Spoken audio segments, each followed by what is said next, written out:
नमस्कार मित्रों, मैं डॉक्टर आनंद जयंत काले, कंसल्टेंट प्लास्टिक सर्जन और डायरेक्टर लेक सिटी हॉस्पिटल, एक और नए वीडियो के साथ आपके सामने रूबरू हूँ। इस बार मैं एक इंटरेस्टिंग टॉपिक लेके आया हूँ जिसको हम लोग कहते हैं फेशियल रिजुविनेशन। फेशियल रिजुविनेशन मतलब कॉस्मेटिक फील्ड का एक ऐसा पहलू जिसमें हम लोग चेहरे की सुंदरता को बढ़ाने की कोशिश करते हैं। इसको हम लोग कहते हैं फेशियल रिजुविनेशन, जिसमें हम लोग एंटी एजिंग प्रोसेस, इसके अलावा कुछ चेहरे के छोटे छोटे विकार जो प्योरली कॉस्मेटिक श्रेणी में आते हैं उनके बारे में डिस्कस करेंगे। फेशियल रिजुविनेशन चेहरे के लगभग सारे हिस्सों को कवर करता है। शरीर के जो चेहरे के 3 हिस्से होते हैं उसमें त्वचा, उसके नीचे की मांसपेशियां और उसके नीचे का हड्डी का फ्रेमवर्क, जिसको हम लोग बोलते हैं चेहरे का स्केलेटल फ्रेमवर्क। इन तीनों की अपनी छोटी छोटी कंबाइंड प्रॉब्लम्स की वजह से चेहरे में अलग अलग किस्म के छोटे मोटे विकार या हमारा जो एजिंग प्रोसेस होता है, जो सेट इन हो जाता है समय गुजरने के साथ, उसको रेक्टिफाई करने की जो प्रक्रिया है उसको हम लोग बोलते हैं फेशियल रिजुविनेशन। बहुत सारी मेथड्स होती हैं जिसके माध्यम से हम लोग फेशियल रिजुविनेशन करते हैं। आम लोगों को जो समझ में आता है वो हर नई टेक्नोलॉजी को लेज़र का नाम दे देते हैं। ऐसा मुझे कई बार महसूस हुआ कि जो भी पेशेंट होता है वो हमसे कई बार आके डिस्कस करता है कि सर आप इसको नॉर्मल तरीके से करेंगे या लेज़र से करेंगे। सुन के बड़ा अजीब लगता है, लेकिन लेज़र एक बहुत स्पेसिफिक टेक्नोलॉजी है। उसको हम लोग, इट इज़ एन एक्रोनिम, इसका मतलब वो एक शॉर्ट फॉर्म है जिसको हम लोग हमारी भाषा में बोलते हैं। It is light amplification by simulated emission of radiation, LASER। ये एक फिज़िकल फिनोमेनन है जिसको हम लोगों को पढ़ाया जाता है 10वीं 12वीं में। उसमें हम लाइट की रेज़ को एक पर्टिकुलर कॉन्सेंट्रेशन के साथ उसकी इंटेंसिटी को बढ़ा के इस्तेमाल करते हैं। तो ये एक बहुत स्पेसिफिक टेक्नोलॉजी है। हर नई टेक्नोलॉजी को लेज़र का नाम देना ये सही नहीं है।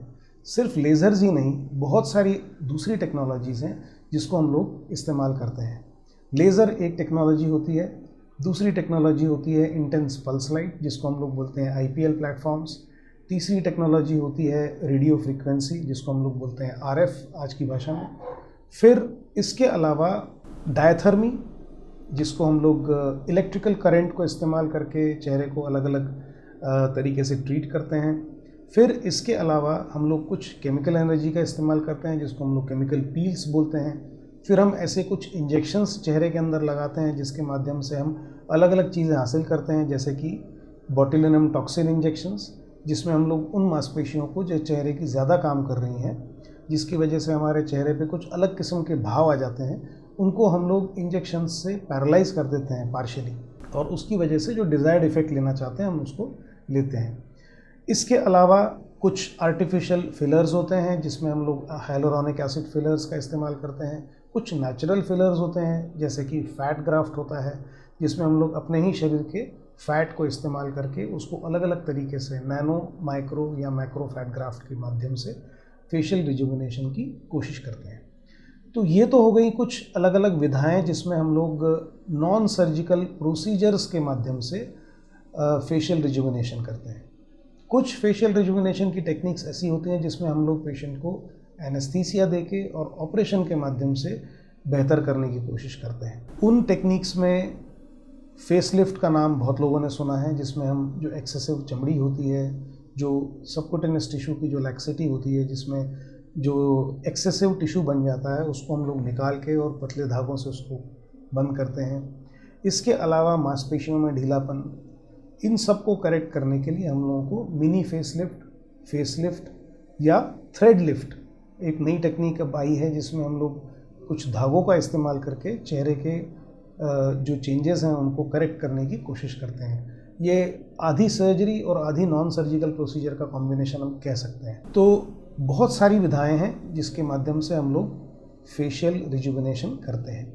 एक और बहुत ही रेवोल्यूशनाइजिंग टेक्नोलॉजी है जिसको हम लोग आजकल बहुत फ्रीक्वेंटली यूज़ करते हैं, जिसको हम लोग बोलते हैं प्लेटलेट रिच प्लाज्मा थेरेपी।